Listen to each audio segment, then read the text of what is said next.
সড়ক দুর্ঘটনায় তারেক মিশুক সহ ৫ জন নিহতের ঘটনায় বাস চালক জামিরের যাবজ্জীবন কারাদণ্ড।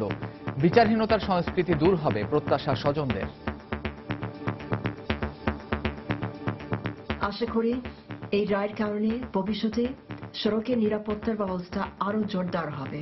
অন্যান্য ড্রাইভাররা যেন একটা দৃষ্টান্ত হিসাবে নিক, নিজেদেরকে সচেতন হোক। রায় ঘোষণার পরপরই সাধারণ মানুষকে জিম্মি করে চুয়াডাঙ্গায় অনির্দিষ্টকালের পরিবহন ধর্মঘট। আদালত অবমাননার শামিল বলছেন আইনজ্ঞরা। আদালত একটা রায়ের বিরুদ্ধে রাস্তায় গিয়ে হরতাল ডাকা, এইটা একেবারে অন্যায়। দেখছিলেন সময়ের প্রধান শিরোনাম। সন্ধ্যার সময় সঙ্গে আছি আমি কামরুজ্জামান মামুন এবং আমি ফয়সাল মোর্শেদ। এবারে অন্যান্য শীর্ষ সংবাদ। সুন্দরগঞ্জে জাতীয় পার্টির সাবেক এমপি আব্দুল কাদেরের পরিকল্পনায় এমপি লিটনকে হত্যা করে 4 যুবক, জানালো পুলিশ। অস্ত্রের সন্ধানে তল্লাশি। কেন্দ্রীয় শহীদ মিনারের মূল বেদিতে উঠে বিএনপি চেয়ারপারসন ভাষা শহীদদের অমর্যাদা করেছেন। আন্তর্জাতিক মাতৃভাষা দিবসের আলোচনায় প্রধানমন্ত্রী। মিয়ানমার থেকে পালিয়ে আসা রোহিঙ্গারা ফেরত গেলেও স্বজনদের নিয়ে আবারও ঢুকে পড়ছে বাংলাদেশে। দাবি স্থানীয়দের, এখনই প্রতিরোধের তাগিদ। এবং আগামী মাস থেকে আবারও শুরু হচ্ছে মালয়েশিয়ায় জনশক্তি রফতানি। সরকারের বেঁধে দেয়া 37,000-এর পরিবর্তে 2 থেকে 2.5 লাখ টাকা হাতিয়ে নেয়ার অভিযোগ।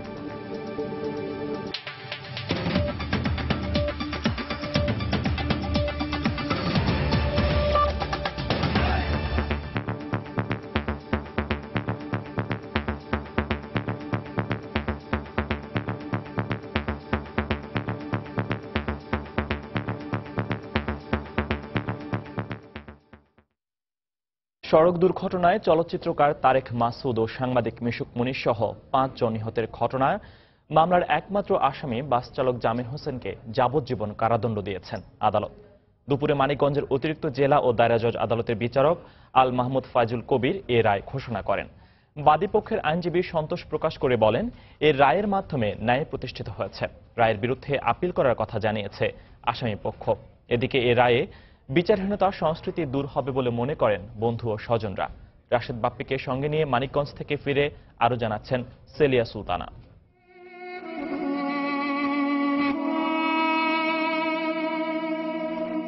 5.5 বছর আগে সড়ক দুর্ঘটনা কেড়ে নেয় রঙিন ফ্রেম কারিগরদের। যারা প্রতিনিয়ত রূপালী স্বপ্ন তৈরি করতেন, তারাই আজ স্মৃতির মানসপটে ধূসর ফ্রেম। 2011 সালের 13ই আগস্ট দুর্ঘটনার দিন মানিকগঞ্জের ঘিওর থানায় বাস চালক জামির হোসেনকে আসামি করে মামলা করে পুলিশ। প্রায় 1 বছর পর জেলা ও দায়রা জজ আদালতে আসামির বিরুদ্ধে অভিযোগ গঠন করা হয়। 5.5 বছরের দীর্ঘ বিচারিক প্রক্রিয়ায় সাক্ষ্য নেওয়া হয় 39 জন সাক্ষীর মধ্যে 24 জনের। অবশেষে রায়ে মানিকগঞ্জের অতিরিক্ত জেলা ও দায়রা জজ আদালতের বিচারক আল মাহমুদ ফয়জুল কবির জানালেন, দণ্ডবিধি 304 ধারায় অপরাধ করায় যাবজ্জীবন জেল খাটতে হবে আসামি জামির হোসেনকে। ড্রাইভিং লাইসেন্সটা ছিল সেটা 2008-এ এক্সপায়ার্ড ছিল। 2008-এ এক্সপায়ার করা যে ড্রাইভিং লাইসেন্স 2011-তে যে ঘটনা, অর্থাৎ আসামি যখন গাড়িটি আপনার চালাচ্ছিলেন তখন একটা এক্সপায়ার্ড লাইসেন্স দিয়ে উনি গাড়িটি আপনার ড্রাইভ করছিলেন। এবং আরেকটি ইম্পর্টেন্ট ব্যাপার হচ্ছে যে ঘাতক বাসের যে speed governor seal, that was tampered. দণ্ডবিধি 304 ধারায় আসামি ঘাতক যাবজ্জীবন কারাদণ্ড আদেশ দেন এবং 5,000 টাকা জরিমানা অনাদায়ী আরো 3 মাসের এই জরিমানা আদেশ দেন এবং আরেকটা ধার্য ক্ষতিপূরণ বাবদ 427 ধারায় তাকে 2 বছরে। এদিকে আসামি পক্ষের আইনজীবী বলছেন, তারা ন্যায় বিচার পাননি। আপিল করবে। দুর্ঘটনার স্মৃতি আজও তাড়া করে ফেরে নিহতদের স্বজনদের। ভুলতে পারেন না দুঃসহ সেই ঘটনার কথা। আমি এই আদালতের কাছে কৃতজ্ঞ। আশা করি এই রায়ের কারণে ভবিষ্যতে সড়কের নিরাপত্তার ব্যবস্থা আরো জোরদার হবে এবং আরো অনেকের জান বাঁচবে। অন্যান্য ড্রাইভাররা যেন একটা দৃষ্টান্ত হিসাবে নিক, নিজেদেরকে সচেতন হোক। সেদিন দুর্ঘটনায় বেঁচে যাওয়া চট্টগ্রাম বিশ্ববিদ্যালয়ের চারুকলার অধ্যাপক ঢালি আল মামুন সন্তোষ প্রকাশ করে বলেন, দুর্ঘটনার পুরো ব্যবস্থার সংস্কার জরুরি। ড্রাইভারের যদি লাইসেন্স না থাকে, ড্রাইভিং লাইসেন্স না থাকে, তাহলে তিনি কি করে গাড়ি রাস্তায় চালান? এটি তো টোটাল ব্যবস্থাপনারই একটি অংশ। এই ব্যবস্থাপনার উন্নতি হওয়া খুবই জরুরি। সেদিনের সড়ক দুর্ঘটনায় নিহত হন মাইক্রোবাস চালক মুস্তাফিজুর রহমান, প্রোডাকশন সহকারী মোতাহার হোসেন ও জামাল হোসেন। এছাড়া আহত হন তারেক মাসুদের স্ত্রী ক্যাথরিন মাসুদ ও চট্টগ্রাম বিশ্ববিদ্যালয়ের চারুকলার অধ্যাপক ঢালি আল মামুন ও তার স্ত্রী। সেলিয়া সুলতানা, সময় সংবাদ, মানিকগঞ্জ। এদিকে রায় ঘোষণার পর সাধারণ মানুষকে জিম্মি করে চুয়াডাঙ্গায় অনির্দিষ্টকালের পরিবহন ধর্মঘট ডেকেছে জেলা বাস ট্রাক শ্রমিক ইউনিয়ন। দুপুরে ধর্মঘটের সমর্থনে শহরের বিভিন্ন পয়েন্টে অবস্থান নিয়ে বিক্ষোভ করে শ্রমিকরা। এ সময় রাস্তায় ব্যারিকেড দিয়ে টায়ারে আগুন ধরিয়ে সব ধরনের যান চলাচল বন্ধ করে দেওয়া হয়। পাশাপাশি কোনোভাবেই যেন সড়কে বাস ট্রাক চলাচল করতে না পারে সেজন্য মাইকিংও করেন শ্রমিক নেতারা। এদিকে ধর্মঘটের কারণে দূর দূরান্তের যাত্রীরা পড়েছেন দুর্ভোগে।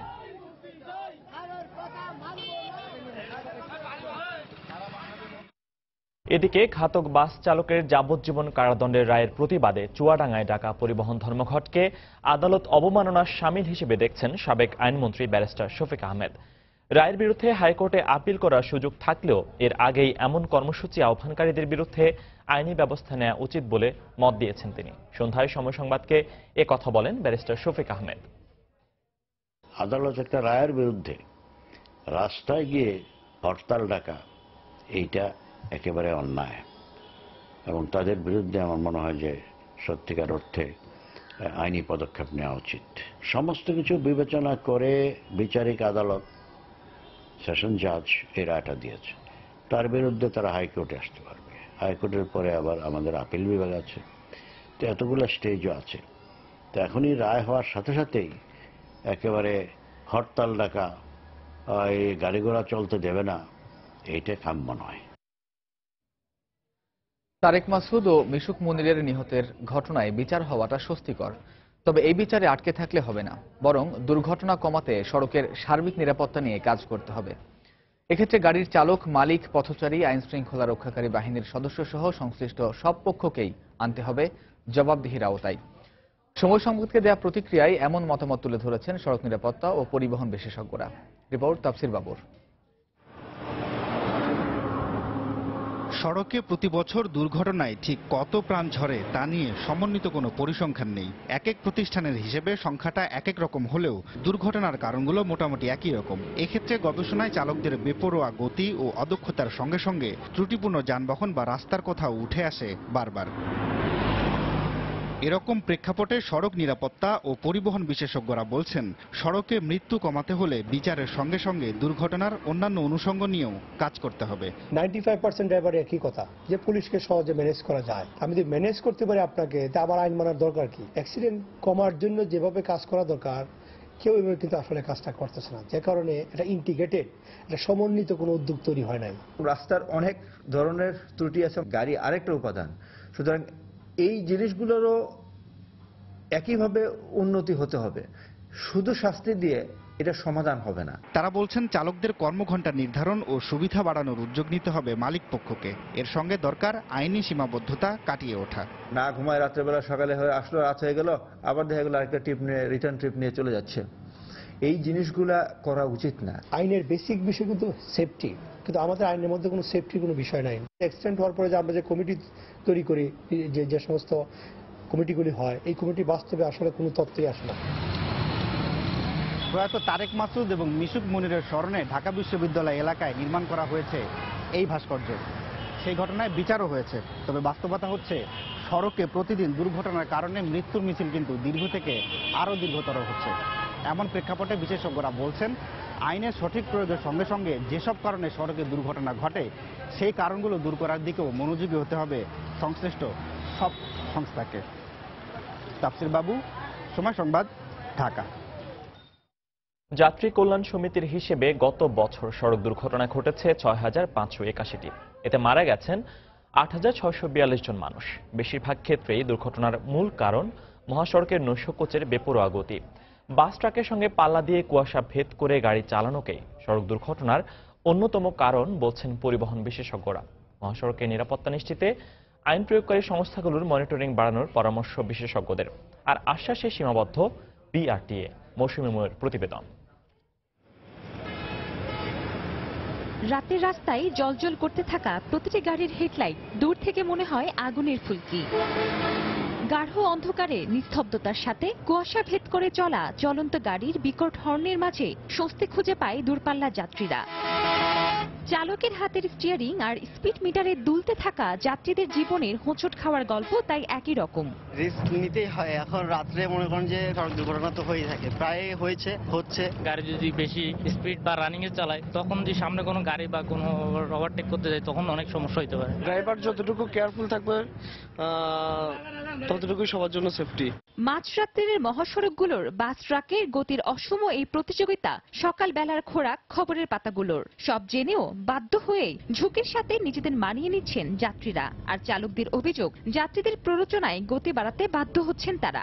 ওই যে রাত চালায় গাড়ি, কুয়াশা মানে না, কুয়াশা থেকে উঠে দেয়। রোডের মাঝখানে যে আইল্যান্ড গুলা রং রোডে দেখে না, আইল্যান্ড মাইল্যান্ড সব একদম সব চিরা বিরা যায়। ডানে বামে গাড়ি জমা থাকে, এর জন্য কষ্ট, আমাদের অনেক কষ্ট হয়। মানে দুটা চোখ ঘুমা যায় না, একদম দুচোখ মেলা করে রাখতে হয়। মহাসড়কে অতিরিক্ত গতি নিয়ন্ত্রণে ভবিষ্যতে রাস্তায় সিসি ক্যামেরা বসানোর কথা জানান বিআরটিএ। আর দক্ষ জনবল নিয়োগের পাশাপাশি প্রচলিত সড়ক আইন মেনে চলার বিষয়টি বাধ্যতামূলকভাবে তদারকি করার পরামর্শ পরিবহন বিশেষজ্ঞদের। ইতিমধ্যে এ ব্যাপারে লেখালেখি শুরু করে দিয়েছি। আমরা পুলিশের কাছ থেকে একটা রিপোর্টও পেয়েছিলাম যে কতগুলো পয়েন্ট, আর একটা তালিকা পাবো। সেই তালিকাগুলো আমরা স্পিড ক্যামেরা বসানোর জন্য সুপারিশ করব। বিজ্ঞান বলে চালককে ট্রেনিং দিতে হবে, তার মনস্তত্ত্বটাকে ঠিক করতে হবে এবং সে শুনে সেটা প্রয়োগ করছে কিনা তার জন্য পুলিশকে সার্বক্ষণিকভাবে ফিল্ডে রেখে সেটাকে আদায় করতে হবে। বিশ্ব স্বাস্থ্য সংস্থার প্রতিবেদন বলছে, বাংলাদেশে প্রতি বছর সড়ক দুর্ঘটনায় প্রাণ হারান প্রায় 20,000 মানুষ। মৌসুমী মৌ, সময় সংবাদ, ঢাকা। ভাষা আন্দোলন থেকে শুরু করে মুক্তিযুদ্ধ পর্যন্ত বারবার এদেশের ইতিহাস বিকৃত হয়েছে উল্লেখ করে প্রধানমন্ত্রী শেখ হাসিনা বলেছেন, মুক্তিযুদ্ধের চেতনা সমুন্নত রাখার প্রশ্নে সবাইকে একতাবদ্ধ থাকতে হবে। বিকেলে রাজধানীর কৃষিবিদ ইনস্টিটিউশন মিলনায়তনে আন্তর্জাতিক মাতৃভাষা দিবস উপলক্ষে আওয়ামী লীগের আলোচনা সভায় একথা বলেন তিনি। এ সময় কেন্দ্রীয় শহীদ মিনারের মূল বেদিতে উঠে ফুল দিয়ে বিএনপি চেয়ারপারসন ভাষা শহীদদের মর্যাদা নষ্ট করেছেন বলেও মন্তব্য করেন প্রধানমন্ত্রী। ভাষার মাস ফেব্রুয়ারিতে আন্তর্জাতিক মাতৃভাষা দিবস উপলক্ষে রাজধানীর কৃষিবিদ ইনস্টিটিউশন মিলনায়তনে আলোচনা সভার আয়োজন করে বাংলাদেশ আওয়ামী লীগ। কেন্দ্রীয় নেতাদের সঙ্গে নিয়ে আলোচনা সভায় সভাপতিত্ব করেন দলীয় প্রধান শেখ হাসিনা। প্রধান অতিথির বক্তব্যে তিনি বলেন, বাঙালির যা কিছু অর্জন তার প্রায় সবকিছুকেই প্রশ্নবিদ্ধ করা হয়েছে ইতিহাস বিকৃতির মাধ্যমে। আমাদের ভাষা আন্দোলন থেকে শুরু করে এই যে প্রতিটি সংগ্রামে বঙ্গবন্ধুর যে অস্তিত্ব রয়েছে, তিনি যে এটা সূত্রপাত করেছিলেন, একসময় এই ইতিহাস সম্পূর্ণভাবে মুছে ফেলা হয়েছিল। ভাষা শহীদদের শ্রদ্ধা জ্ঞাপন প্রসঙ্গে প্রধানমন্ত্রী বিএনপি চেয়ারপারসনের সমালোচনা করে বলেন, শহীদ মিনারের মূল বেদিতে উঠে তিনি ভাষা শহীদদের অবমাননা করেছেন। ওই শহীদ মিনার যেটা একটা পবিত্র জায়গা আমরা মনে করি, মহামান্য রাষ্ট্রপতি ফুল দিয়েছেন, আমি ফুল দিয়েছি, মাননীয় স্পিকার ফুল দিয়েছেন, সেখানে বিএনপির নেতৃত্ব সদল বল নিয়ে ঠিক ওই জায়গাটায় উঠে দাঁড়িয়ে গেছে ফুল দিতে। তো কোথায় দিল? ফুলের বেদি, যেখানে সবাই সম্মান জানাচ্ছে ফুল দিয়ে, সেই বেদিতে যদি উঠে চলে যায়, তো উনি ফুলটা দিলেন কোথায়? আচ্ছা, উনি হয়তো বেতালা হয়ে যেতে পারেন, কারণ মধ্যরাত্রে গেছেন, কিন্তু ওনার সাঙ্গ পাঙ্গ যারা সাথে ছিল তারা কি তাকে ঠিক মতো জায়গা মতো নিয়ে যাবে না, যে কোথায় ফুলটা দিতে হবে?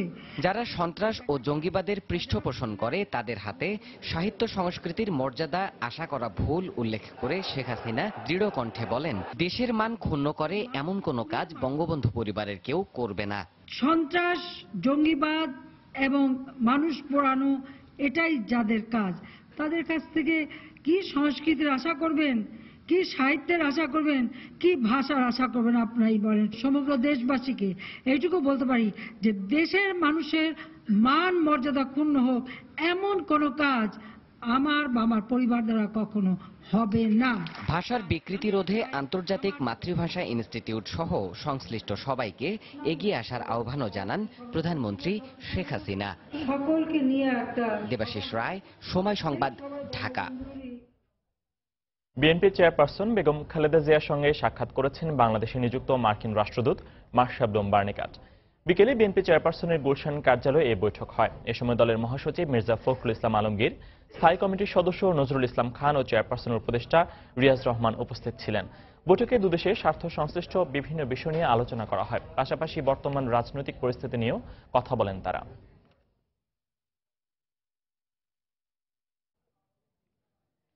সন্ধ্যার সময় আরো থাকছে। রাজধানীর ডেমরায় হোটেলে সিলিন্ডার বিস্ফোরণে 5 জন দগ্ধ। ঢাকা মেডিকেলের বার্ন ইউনিটে ভর্তি 2 জনের অবস্থা আশঙ্কাজনক।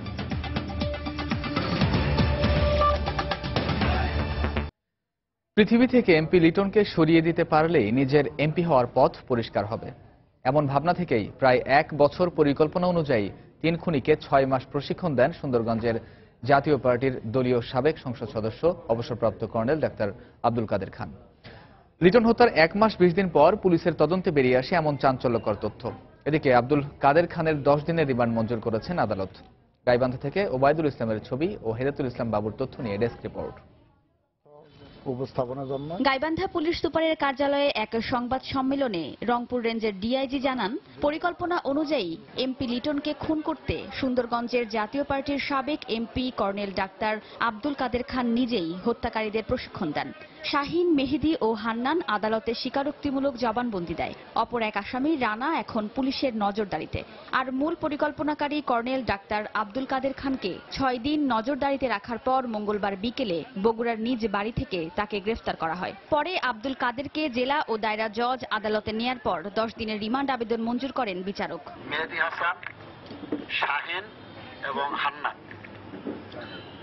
এই 3 জন আদালতে 164 করেছে এবং আরেকজন কিলার তাদের সাথে ছিল।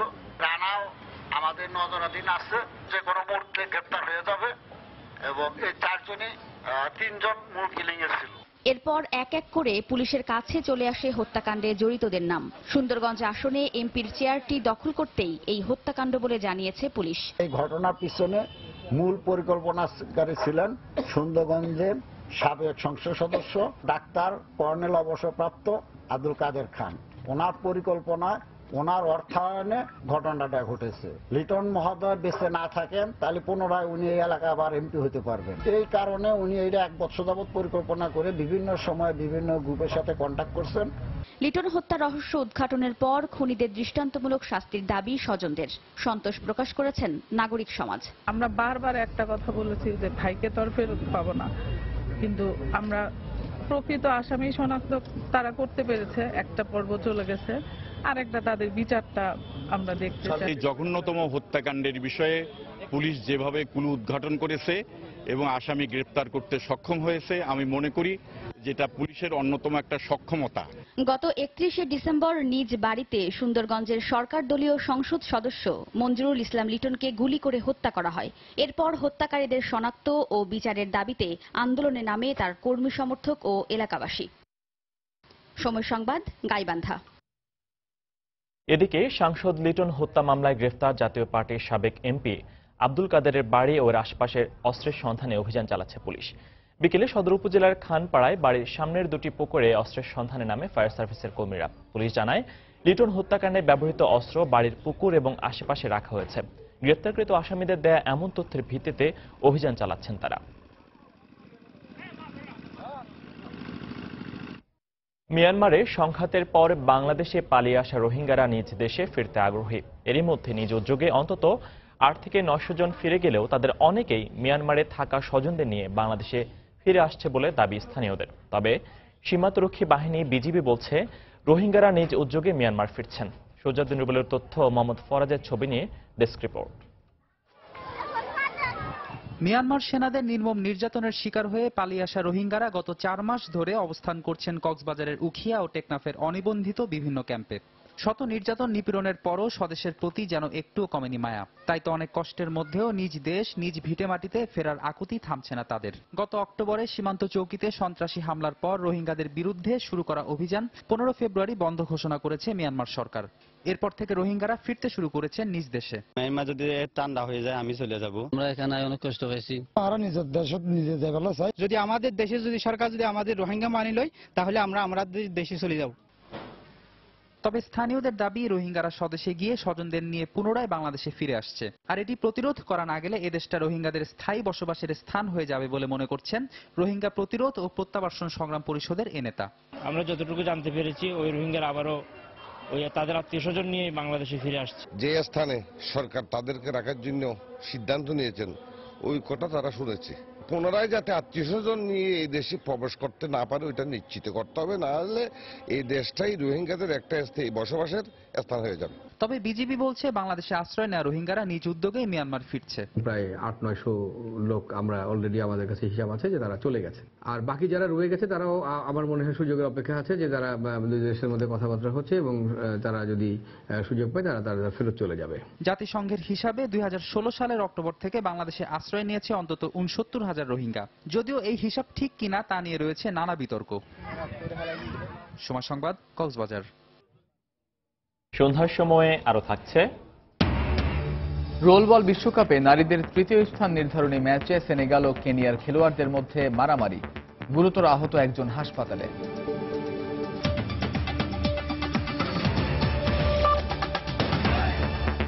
5ই জানুয়ারির মতো আবারও নির্বাচনের চেষ্টা করা হলে দেশে গণ অভ্যুত্থান হবে এবং এজন্য যদি কোনো অস্থিতিশীল পরিবেশ তৈরি হয় তাহলে তার দায় এই সরকারকে নিতে হবে বলে হুঁশিয়ারি দিয়েছেন বিএনপির স্থায়ী কমিটির সদস্য ডক্টর খন্দকার মোশাররফ হোসেন। তিনি বলেন, বিনা ভোটে আবারও ক্ষমতায় যেতে সরকার তাদের দলীয় লোককে নির্বাচন কমিশনার হিসেবে নিয়োগ দিয়েছে।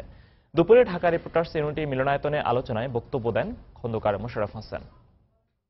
নির্বাচনের মাধ্যমে নয়, জনগণের ভোটে নয়, গায়ের জোরে ক্ষমতায় থাকার জন্য আবার তারা সেই বাকশালী কায়দায় তারা আজকে নির্বাচন কমিশন গঠন এবং ভবিষ্যতের দিকে অগ্রসর হচ্ছে।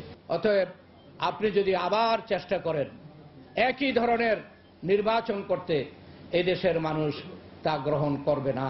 যদি আপনাদের হুঁশ না হয় তাহলে অবধারিতভাবে এদেশে গণ অভ্যুত্থানের সৃষ্টি হবে। মুক্তিযুদ্ধে শহীদদের সংখ্যা নিয়ে বেগম খালেদা জিয়ার বিভ্রান্তিতে পাকিস্তান এ সংক্রান্ত বই প্রকাশ করার ধৃষ্টতা দেখিয়েছে বলে মন্তব্য করেছেন বাণিজ্যমন্ত্রী তোফায়েল আহমেদ। দুপুরে রাজধানীর ফ্রিডাপ মিলনায়তনে রিহ্যাব বর্ষসেরা সাংবাদিক পুরস্কার প্রদান অনুষ্ঠানে একথা বলেন মন্ত্রী। এ সময় তিনি আরো বলেন, পদ্মা সেতু বন্ধে ডক্টর ইউনূস হিলারি ক্লিন্টনের মাধ্যমে বিশ্বব্যাংককে প্রভাবিত করেছিল। পদ্মা সেতু বাস্তবায়ন হলে জিডিপি প্রবৃদ্ধি 1.2% বাড়বে বলেও জানান তিনি। চলতি বছর প্রিন্ট ও ইলেকট্রনিক মিডিয়ায় 10 জন এবং ফটো ও ভিডিও সাংবাদিক 12 জন সহ মোট 22 জনকে বর্ষসেরা সাংবাদিক পুরস্কার প্রদান করে রিহ্যাব। ডক্টর ইউনূস তিনি যে হিলারি ক্লিন্টনের মাধ্যমে বিশ্ব ব্যাংককে প্রভাবান্বিত করেছেন তাতে কোনো সন্দেহ নাই। পদ্মা ব্রিজ হলে বাংলাদেশের জিডিপি আরো 1.2% বৃদ্ধি পাবে। রাজধানীর ড্যামরায় একটি হোটেলে সিলিন্ডার বিস্ফোরণে দগ্ধ 5 জনের মধ্যে 2 জনের অবস্থা আশঙ্কাজনক। তাদেরকে ঢাকা মেডিকেলের বার্ন ইউনিটে ভর্তি করা হয়েছে। জানা গেছে, সকালে ড্যামরার মমিনবাগ এলাকার ব্রেড চিলি নামের একটি রেস্টুরেন্টের রান্নাঘরে খাবার তৈরির জন্য আগুন জ্বালালে হঠাৎ পুরো ঘরে দাউ দাউ করে আগুন জ্বলে ওঠে। এ সময় রান্নাঘরে থাকা 6 জনের মধ্যে 5 জনই দগ্ধ হন। পরে তাদের ঢাকা মেডিকেলে নিয়ে যাওয়া হয়। চিকিৎসকরা জানান, তাদের মধ্যে 2 জনের অবস্থা আশঙ্কাজনক। একজনকে প্রাথমিক চিকিৎসা শেষে হাসপাতাল থেকে ছেড়ে দেওয়া হয় বলেও জানান তিনি। এর আগে গতকাল রাতেও ওই রেস্টুরেন্টটিতে সিলিন্ডার লিকেজের ঘটনায় আরও 2 জন কর্মচারী দগ্ধ হয়েছিলেন বলে জানান হাসপাতালে ভর্তি দগ্ধ কর্মচারী। নানা জটিলতা আর দীর্ঘ প্রতীক্ষার পর আগামী মাসের দ্বিতীয় সপ্তাহে মালয়েশিয়ায় আবারও জনশক্তি রপ্তানি শুরু হচ্ছে। মার্চের দ্বিতীয় সপ্তাহে প্রায় 700 কর্মী নিয়ে প্রথম ফ্লাইট ঢাকা ছেড়ে যাবে বলে জানিয়েছেন জনশক্তি রপ্তানিকারকদের সংগঠন বায়রার মহাসচিব। এদিকে মাত্র 10টির প্রতিষ্ঠান জনশক্তি রপ্তানির সুযোগ পাওয়ায় সরকারের বেঁধে দেয়া 37,000-এর পরিবর্তে কর্মীদের কাছ থেকে 2 থেকে 2.5 লাখ টাকা হাতিয়ে নেওয়ার অভিযোগ করছেন ব্যক্তিখাতের ব্যবসায়ীরা। তবে পর্যায়ক্রমে আরও প্রতিষ্ঠানকে যুক্ত করার আশ্বাস দিয়েছে প্রবাসী কল্যাণ মন্ত্রণালয়। প্রসূন আশিসের রিপোর্ট। দীর্ঘদিন বন্ধ থাকার পর দুদেশ সম্মত হলে 2012 সালে সরকারি পর্যায়ে মালয়েশিয়ায় জনশক্তি রপ্তানি শুরু হলেও তখন এই সুযোগ পায় মাত্র 10,000 কর্মী। এরপর গত ফেব্রুয়ারি ও নভেম্বরে 2 দফা সমঝোতা স্মারক সই হলেও কর্মী পাঠানো সম্ভব হয়নি। অবশেষে নানা জটিলতা কাটিয়ে প্রায় 4 বছর পর আগামী মাসের শুরুতে মালয়েশিয়ায় আবারও কর্মী পাঠানো শুরু হচ্ছে বলে জানিয়েছেন জনশক্তি রপ্তানিকারকদের সংগঠন বায়রার মহাসচিব। 9 থেকে 10ই মার্চে একটি ফ্লাইট দিবে, যেখানে প্রায় 5 থেকে 700 ওয়ার্কার মালয়েশিয়াতে যাবে। এপ্রিল থেকে হিউজ মুভমেন্ট শুরু হবে। এদিকে দীর্ঘদিন পর সুযোগ এলেও জনশক্তি রপ্তানি সিন্ডিকেটের হাতে আটকে যাওয়ায় এই প্রক্রিয়া আবারও বাধাগ্রস্ত হওয়ার আশঙ্কা করছেন ব্যক্তি খাতের ব্যবসায়ীরা। আজকে যদি সিন্ডিকেটের মাধ্যমে এটা হয় যে 10 জনের বাইরে কেউ কর্মী প্রেরণ করতে পারবে না, তাহলে যারা দীর্ঘদিন ধরে এটার পিছিয়ে বিনিয়োগ করছেন তারা ক্ষতিগ্রস্ত হবেই। বাইরার এত বড় একটা শীর্ষ পদে থেকে উনি সকল সদস্যকে বঞ্চিত করে ওনারা একা ব্যবসা করবেন, কারণ বিগত দিনে আমাদের লিডারশিপে এগুলো আমরা দেখিনি। তাদের অভিযোগ, বিশেষ কৌশলে মাত্র 10টি প্রতিষ্ঠানকে কর্মী পাঠানোর সুযোগ দেয় মালয়েশিয়া যেতে কর্মীদের গুনতে হচ্ছে 2 থেকে 2.5 লাখ টাকা। ওরা বিভিন্ন এজেন্সিকে যে মেসেজগুলি থ্রো করেছে, ওখানে মিনিমাম কস্ট হচ্ছে 1,85,000 টাকা, প্ল্যান্টেশন সার্ভিস সেক্টরে 2.5 লাখ টাকার উপরে। মাইগ্রেশন কি সরকারের নির্ধারিত মূল্য হচ্ছে? এখানে সরকারের তীক্ষ্ণ নজরদারি আমাদের একান্তই দাবি। তবে এ অভিযোগ অস্বীকার করেন 10 প্রতিষ্ঠানের একটির মালিক ও বাইরার মহাসচিব রুহুল আমিন স্বপন। এটা কোনোদিনও সত্য না যে 2 লাখ 2.5 লাখ দিয়ে একটি লোক মালয়েশিয়াতে যাবে, ইটস নট কারেক্ট। আমরা দেখি আমরা সবচেয়ে মিনিমাম মাইগ্রেশন কস্টে রাখার জন্য বাইরের থেকেও সরকারকে সব ধরনের সহযোগিতা আমরা করব। কি মেকানিজম আছে যে গ্রামের ছেলেটা 37,000-ই যাবে?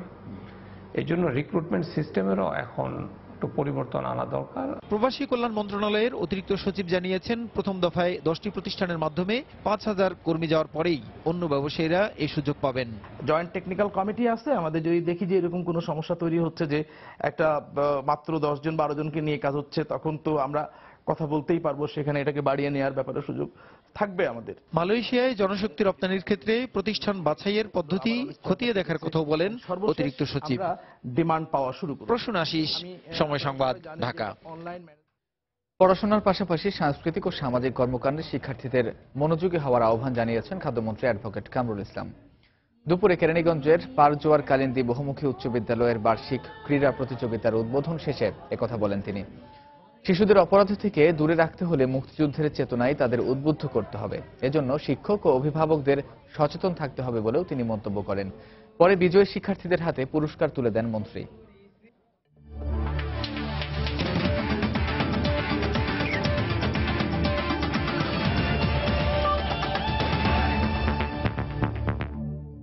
রোলবল বিশ্বকাপে নারীদের তৃতীয় স্থান নির্ধারণী ম্যাচে ঘটেছে অনাকাঙ্ক্ষিত ঘটনা। কেনিয়া ও সেনেগালের মধ্যকার ম্যাচ শেষে দুদলের মাঝে শুরু হয় তুমুল হট্টগোল। পরবর্তীতে সেখান থেকে বিষয়টি গড়ায় হাতাহাতিতে। মিরপুরের শহীদ সোহরাওয়ার্দী ইনডোর স্টেডিয়ামে চলছিল রোলবল বিশ্বকাপে নারীদের বিভাগের কেনিয়া ও সেনেগালের মধ্যকার তৃতীয় স্থান নির্ধারণী ম্যাচ। ম্যাচে সেনেগালকে 7-1 গোলে হারিয়ে আসরে তৃতীয় স্থানটি দখল করে কেনিয়া। এতেই ঘটে বিপত্তি। ম্যাচ শেষে হাত মিলিয়ে সৌহার্দ্য বিনিময়ের সময় সেনেগালের খেলোয়াড়রা মেজাজ হারিয়ে চড়া হন কেনিয়ার খেলোয়াড়দের উপর। এক পর্যায়ে কেনিয়ার খেলোয়াড় লুসিকে মাথায় হেলমেট দিয়ে আঘাত করেন সেনেগালের এক খেলোয়াড়। গুরুতর অবস্থায় রক্তাক্ত লুসিকে ঢাকা মেডিকেলে নিয়ে যাওয়া হয়।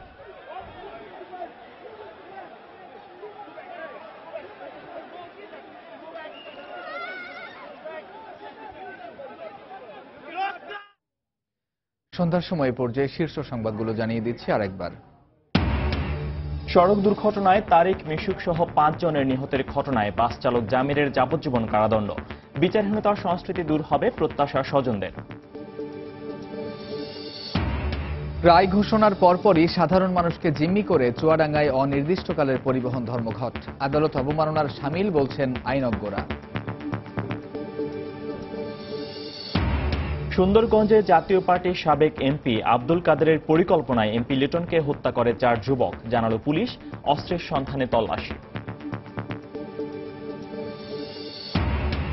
কেন্দ্রীয় শহীদ মিনারের মূল বেদিতে উঠে বিএনপি চেয়ারপারসন ভাষা শহীদদের অমর্যাদা করেছেন। আন্তর্জাতিক মাতৃভাষা দিবসের আলোচনায় প্রধানমন্ত্রী। এবং মিয়ানমার থেকে পালিয়ে আসা রোহিঙ্গারা ফেরত গেলেও স্বজনদের নিয়ে আবারও ঢুকে পড়ছে বাংলাদেশে। দাবি স্থানীয়দের, এখনই প্রতিরোধের তাগিদ।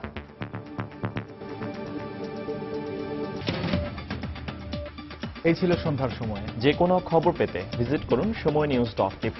আর সঙ্গে থাকুন সময়ের।